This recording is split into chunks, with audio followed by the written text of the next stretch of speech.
निषाद राज ने माताओं की चरण वंदना की और भरत जी से आग्रह किया कि आप ससैन्य ससमाज हमारे नगर में आइए, हमें स्वागत करने का, सेवा करने का थोड़ा सा अवसर हमें प्रदान करें। और इतना कहते हुए सनकारे सेवक सकल, चले स्वामी रुख पाई, घर तरु तर सर बाग बन, बाम बनाए ही जाई। और फिर निषाद राज ने संकेत से अपने सेवकों को आज्ञा दे दी और सेवक वहां से द्रुत गति से निकल पड़े और जाकर घर, पेड़ के नीचे, तालाब के नीचे, बगीचे में, वन में, जहाँ कहीं भी उन्हें स्थान मिला, सुंदर सुंदर आश्रय स्थल बना के उन्होंने रख दिया। और इधर भरत जी के साथ पूरे सैन्य और नागरिकों के साथ आगे बढ़ने लगे। श्रृंगवेरपुर की शोभा देखकर और यह सोचकर कि भगवान राम कभी यहाँ आकर के उन्होंने यहाँ आश्रय लिया है, यह सोच सोचकर उनका शरीर पुलकित हो रहा है, हृदय में आनंद भर रहा है।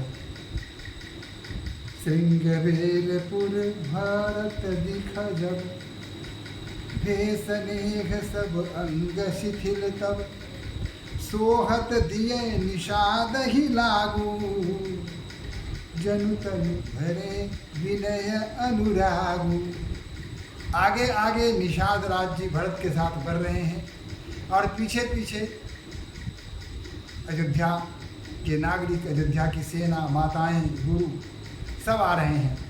और भरत जी ऐसे ही नहीं बढ़ रहे हैं, बल्कि एक मित्र के साथ जो व्यवहार किया जाता है वही उन्होंने निषाद राजा के साथ किया। निषाद राज के कंधे पर हाथ रख करके दोनों हिल मिल के चल रहे हैं। ऐसा लगता है विनय और प्रेम साथ साथ चल रहे हैं। विनय और प्रेम ने मानो सशरीर यानी देह धर के मूर्त रूप में दोनों आगे बढ़ रहे हैं। कुछ ऐसा ही लग रहा है हमारे को स्वामी तुलसीदास जी। यही विधि भरत सेनु सबु संगा, दीख जाई जग पावनी गंगा, राम घाट कह किन्ह प्रणामू, भावनु मगन मिले जनु रामू। इस प्रकार अपने नागरिकों के साथ, सेना के साथ भगीरथी के किनारे भरत जी पहुंच जाते हैं। वहां जाकर उन्होंने माता गंगा को साष्टांग प्रणाम करते हैं। नगरवासी भी माता गंगा को प्रणाम करते हैं। और विशेष रूप से जो राम घाट है, जहां भगवान राम ने स्नान किया था, पूजा अर्चना की थी, माँ गंगा की प्रार्थना की थी, उस स्थान को देखते ही ऐसा लगा भरत जी को जैसे स्वयं भगवान श्री राम यहाँ विराजमान हैं। विवल हो जाते हैं। राम घाट के प्रत्येक कण में उन्हें भगवान श्री राम और माता जानकी का दर्शन होता है। प्रफुल्लित मन से चारों तरफ देखते हैं। करही प्रणाम नगर नर नारी, मुदित ब्रह्ममय वारी बिहारी। अयोध्या की नर नारी जो वहाँ आए थे सब हाथ जोड़ करके माता गंगा की प्रार्थना करते हैं। और माँ गंगा के जो अमृतमय ब्रह्ममय जल है उसको देख देख करके अत्यंत प्रसन्न हो रहे हैं। करी मज्जन मांग ही कर जोरी, रामचंद्र पद प्रीति न थोरी। और ये सभी माँ गंगा से प्रार्थना करते हैं कि हे माँ गंगा हम पर प्रसन्न होगी। हमारे हृदय में जो भगवान श्री राम के प्रति जो प्रीति है, जो प्रेम है, जो भक्ति भाव है, वह निरंतर बढ़ता रहे, उसमें किसी प्रकार की कमी न हो। भरत कहु सुरसल तब रेणु, सकल सुखद सेवक सुरधेनु। जोरी पानी वर मांगहु येहू, सिय राम पद सहज सनेहु। और भरत जी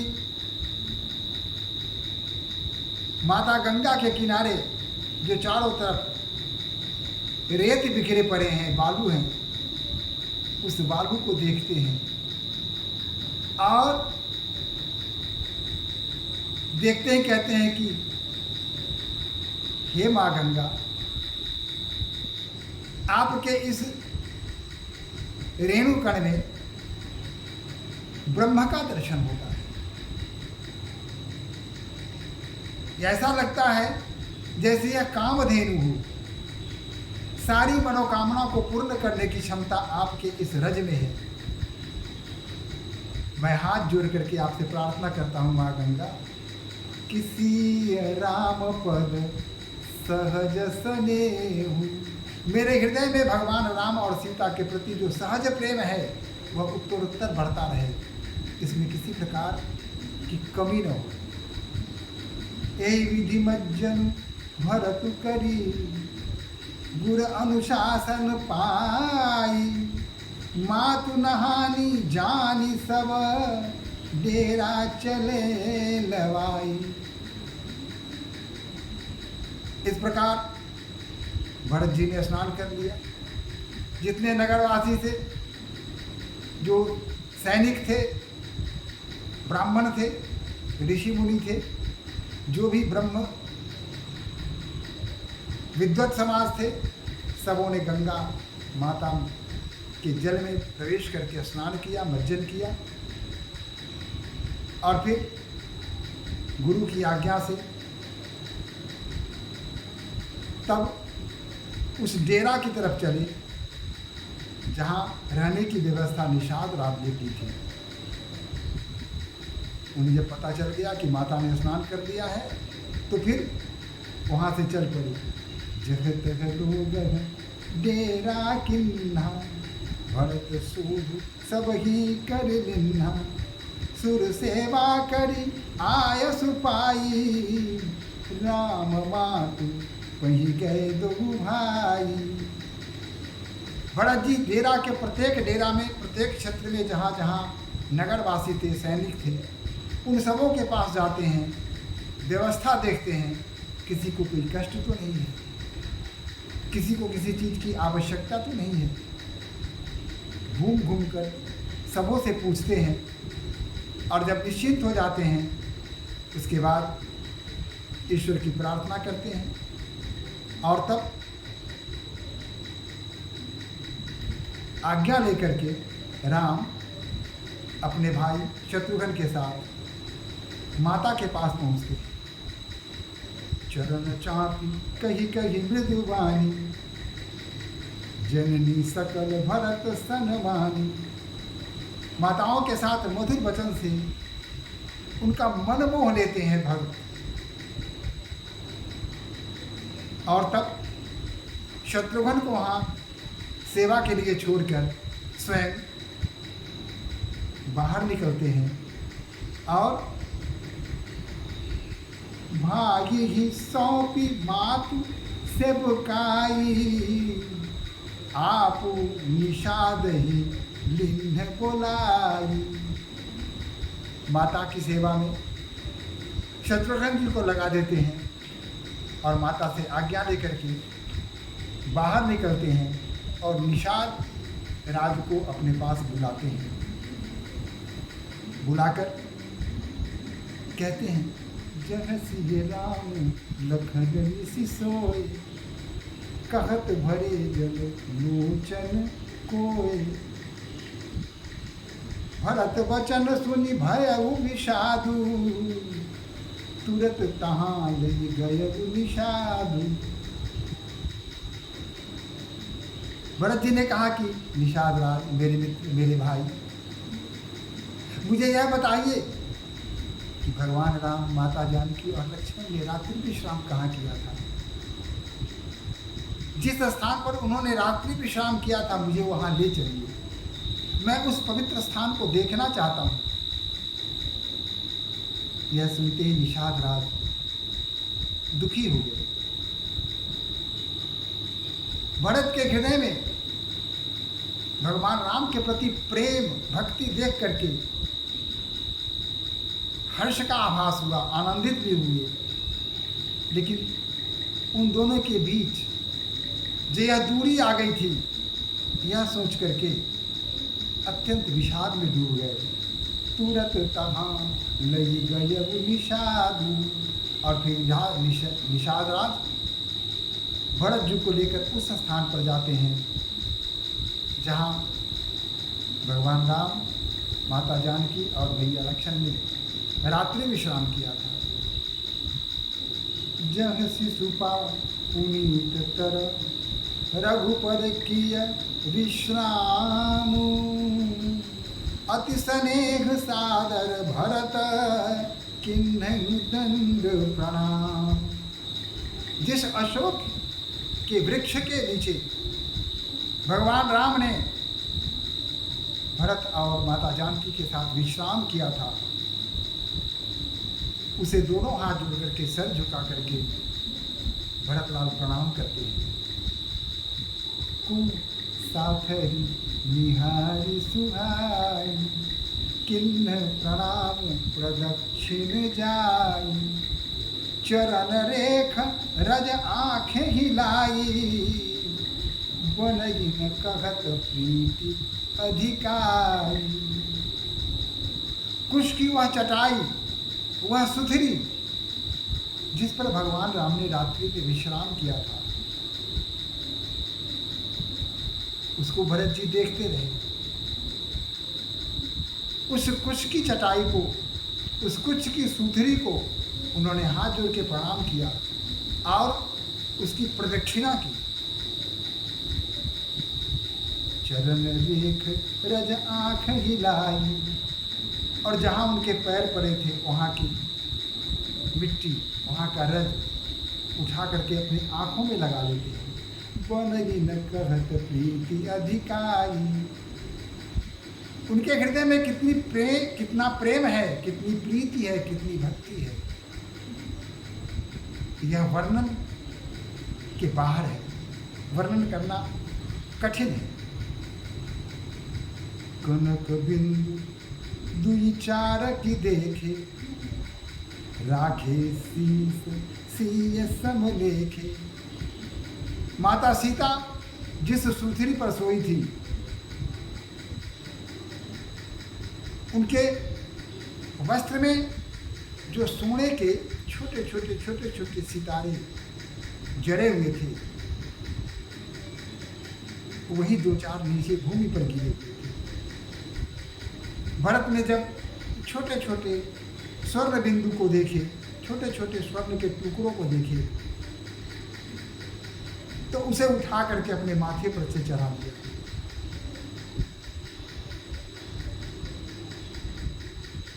ऐसा लगा जैसे माता जानकी के चरणों में अपना सर झुका रही है।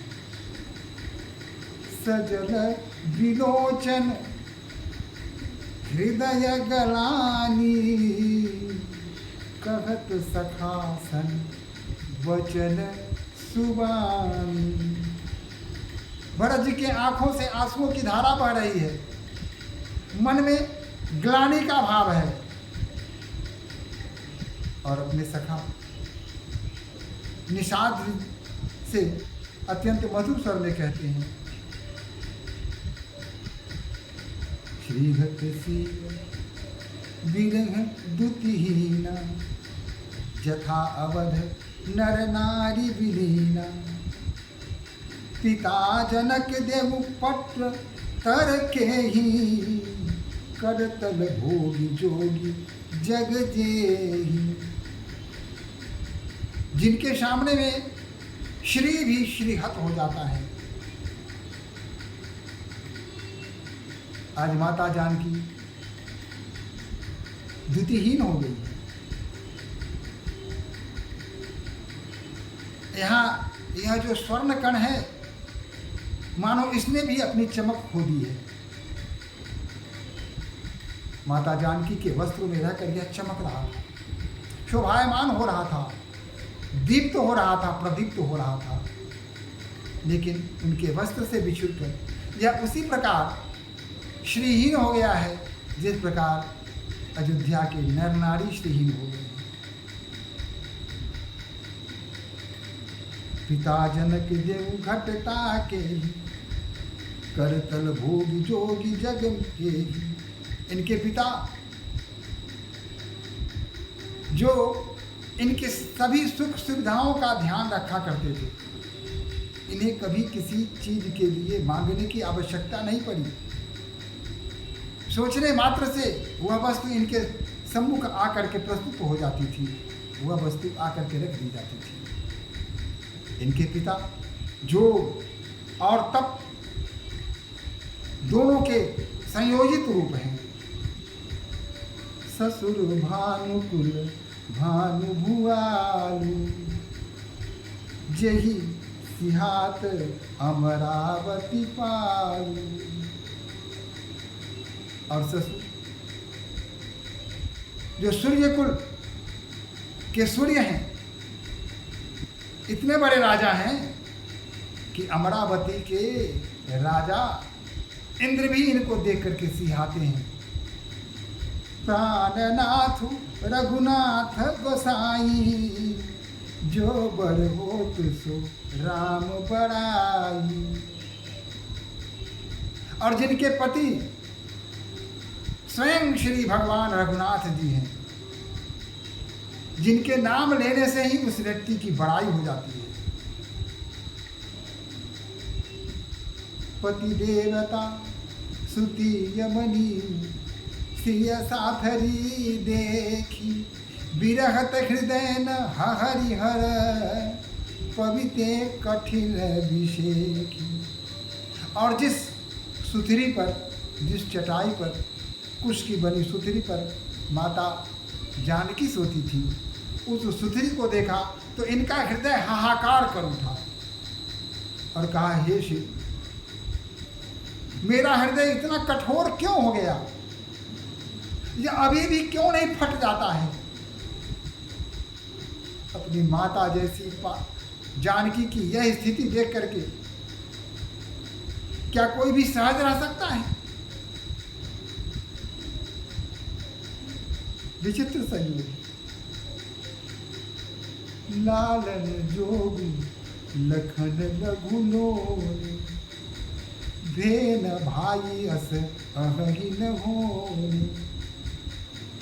और प्यारा सा मेरा भाई लक्ष्मण, मेरा छोटा भाई लक्ष्मण, ऐसा भाई न कभी हुआ है, न है और न कभी भविष्य में होगा। पूर्व जन प्रिय पितु मातु दुलारे, सिय रघुवीर ही प्राण पियारे। पूरे परिवार का वह प्रिय, माता पिता के दुलारे और माता सीता और श्री राम के प्राणों से भी बढ़कर प्यारे लक्ष्मण, जिनकी मृदु मूर्ति सुकुमार सुभाऊ, तात बाऊ तन लाग न काऊ। अत्यंत कोमल उनकी सूरत है, सुकुमार हैं, बड़े स्वभाव के हैं।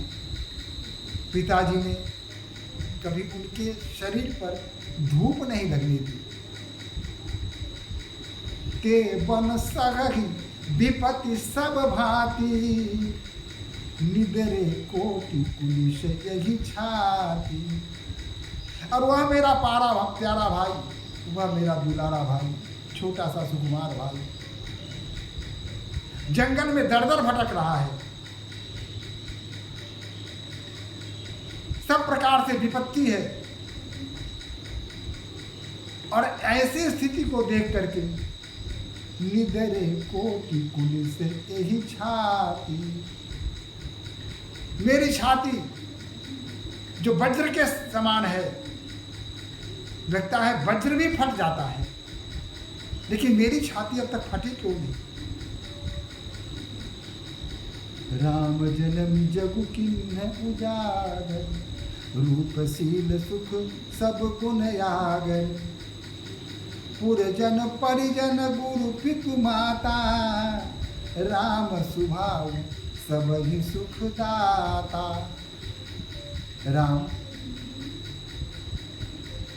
सारे संसार को उजागर प्रकाशवान करने के लिए उनका जन्म हुआ है। रूप शील सुख सारे गुणों के वो समुद्र हैं। पुरजन नगरवासियों, परिवार के लोगों, गुरुओं, पिता और माता सबको प्रसन्न और आनंद देने वाले हैं। बैरू राम बराई करही, जो उनके शत्रु हैं वो भी उनकी प्रशंसा में लगे हैं। बोलन मिलन विनय मन हरहि, उनके बोलने, उनके विनय युक्त वाणी सुन के सबका मन हर लिया करते थे। सादर कोटि कोटि सत शेषा, करि न सकई प्रभु गुण गण लेखा। करोड़ों सरस्वती और अरबों खरबों शेषनाग भी जिनके गुण को लिख नहीं सकते, कह नहीं सकते, ऐसे गुणों के आगर हमारे भाई हैं। और भरत फिर भगवान श्री राम की भक्ति में लीन हो जाते हैं और उनके हृदय से यह ध्वनि बाहर निकलने लगती है। तुम तनु में समाए हो, जीवन में समाए हो, अखियों के रस्ते से मेरे मन में समाए हो, अखियों के रस्ते से मेरे मन में समाए हो।